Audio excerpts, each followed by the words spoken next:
एक मित्र ने पूछा है कि आज के युग में यज्ञ हवन आदि कृत्य करना कितना सार्थक है, कृपया कर प्रकाश डालें। सवाल आज के युग का नहीं है, प्राचीन युग का नहीं है। जो चीज निरर्थक है वह निरर्थक ही है, निरर्थक थी, निरर्थक रहेगी। बाहर के क्रियाकांड हमारे भीतर आध्यात्मिक रूपांतरण नहीं ला सकते। हम बाहर कुछ भी करें, इस बात को खूब अच्छे से समझ लेना।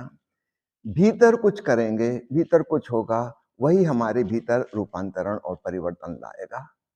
बाहर की क्रियाकांड नहीं ला सकते। तो सवाल इस युग का या पुराने युग का नहीं है। वेदों में वर्णन है कि वर्षा नहीं होती थी और यज्ञ किया जाता था और इंद्र देवता को प्रसन्न करने की मंत्र पढ़े जाते थे कि बारिश कर दो। आप क्या सोचते हो उस समय ये सार्थक था? तब भी व्यर्थ था, आज भी व्यर्थ है, आगे भी व्यर्थ रहेगा। बाहर का जो संसार है वह वैज्ञानिक ढंग से सोचो समझो, उसके बारे में साइंटिफिक वे से चिंतन मनन करो। कार्य कारण का सिद्धांत, बादल बरसते हैं, उसके पीछे क्या विज्ञान है, क्या साइंस है, कैसे बरसते हैं, कैसे गति करते हैं, कैसे मानसून की हवाएं चलती हैं, किस दिशा में जाएंगी। अब आधुनिक उपकरणों से, उपग्रह से सब देखा जा सकता है, कहाँ हवा का दबाव कम है, कहाँ हवा का दबाव ज्यादा है, किस दिशा में हवा जाएगी, कितनी देर में कहां तक पहुंचेगी, ठीक प्रेडिक्शन किया जा सकता है। कृत्रिम वर्षा के उपाय खोज लिए गए हैं। बादलों के ऊपर अगर बर्फ गिराई जाए हवाई जहाज से तो वहां बारिश की प्रक्रिया शुरू हो जाती है। साइंटिफिक ढंग से चीजें हो रही हैं। बाहर के जगत में जो कुछ भी हो रहा है, कोई जादू मंत्र टोना टोटका इत्यादि से कोई चीज नहीं होती, आज तक कभी नहीं हुई। इस प्रकार की सब मान्यताएं झूठी हैं, व्यर्थ हैं, पहले भी थी। इसलिए मैंने कहा आप ये मत पूछो कि आज के युग में जो चीज निरर्थक थी वह निरर्थक पहले भी थी, आज भी है। जो चीज सार्थक थी वह आज भी सार्थक है। बाहर का जगत कार्य कारण सिद्धांत से चलता है, इसलिए साइंटिफिक सोच विचार जहां है वहां पर प्रगति होती है।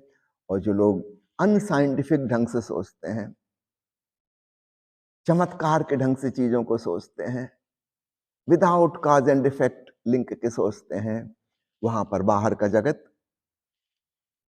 उनका पिछड़ जाता है, वो पीछे रह जाते हैं। और यही हुआ, पूरब के देश पिछड़ गए।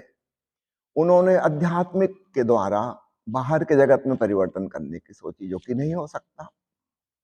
पश्चिम के देश सफल हुए, उन्होंने धर्म के खिलाफ बगावत कर दी, करीब करीब आज से 400 साल पहले, और उसका परिणाम हम देखते हैं।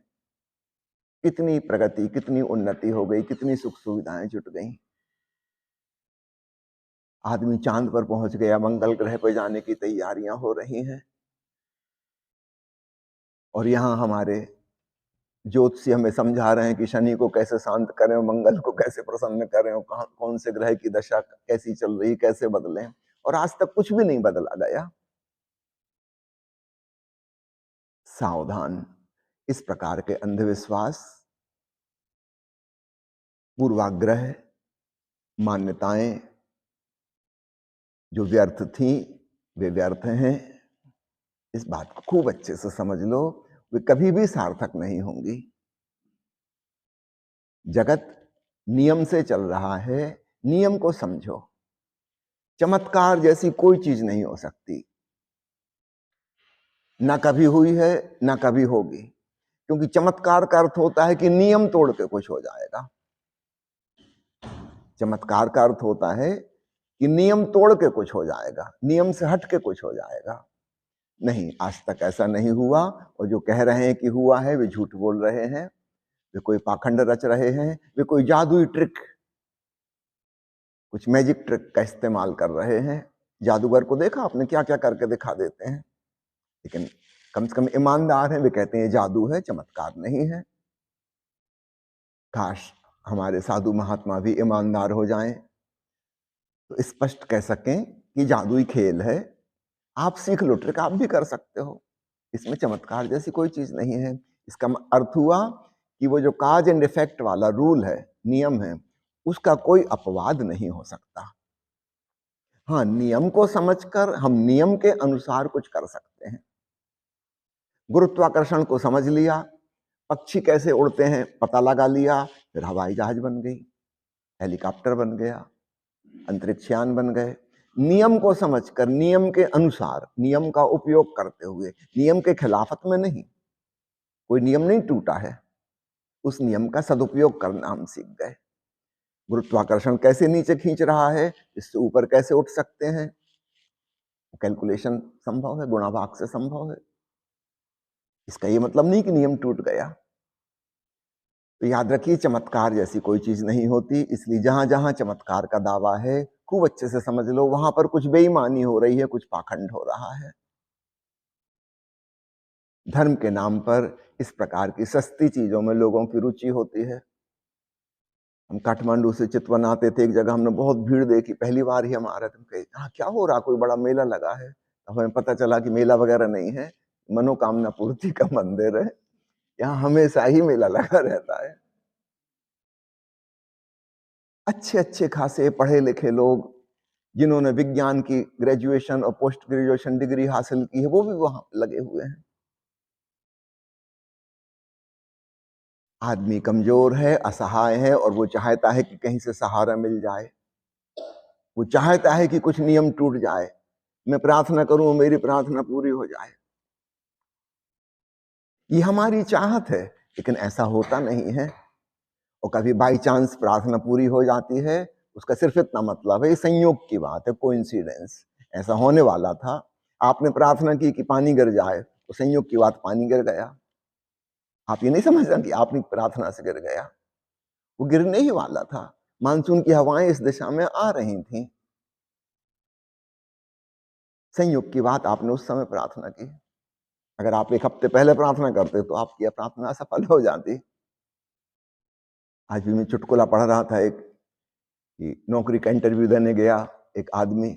इंटरव्यू लेने वाले ने पूछा कि देखिए, हमारा जो काम है बहुत रिस्क वाला है, और हमें साहसी, करेजियस, हिम्मतवर लोग चाहिए। तो हम पूछना चाहते हैं कि आपकी रिस्क टेकिंग कैपेसिटी कितनी है, आप कितना खतरा मोल ले सकते हैं?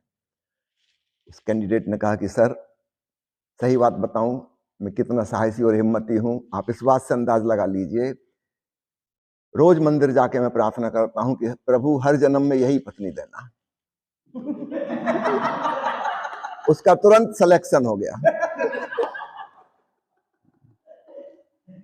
ऑफिसर ने फिर पूछा, चलो ठीक है, आपका सिलेक्शन हुआ, अब ये बताइए कि आपको भगवान में भरोसा है जो आप ये प्रार्थना करते हैं?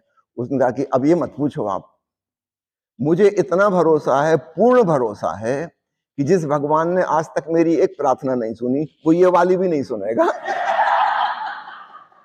इसीलिए मैं जैसे प्रार्थना करता हूं, पत्नी खुश रहती है। पूर्ण भरोसा है कि मेरी नहीं सुनी जाएगी। अगर कभी आपको लगता है कि सुनी गई, तो आप समझना संयोग था, ऐसा होने वाला था, और आपने भी वैसा ही मांग लिया। ये कोई चमत्कार नहीं हो गया।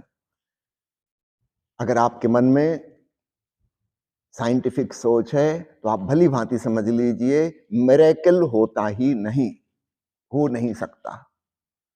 सब चीजें नियमबद्ध हैं, उसका कारण मौजूद है तो उसका कार्य होता है, यदि कॉज मौजूद है तो उसका इफेक्ट होता है।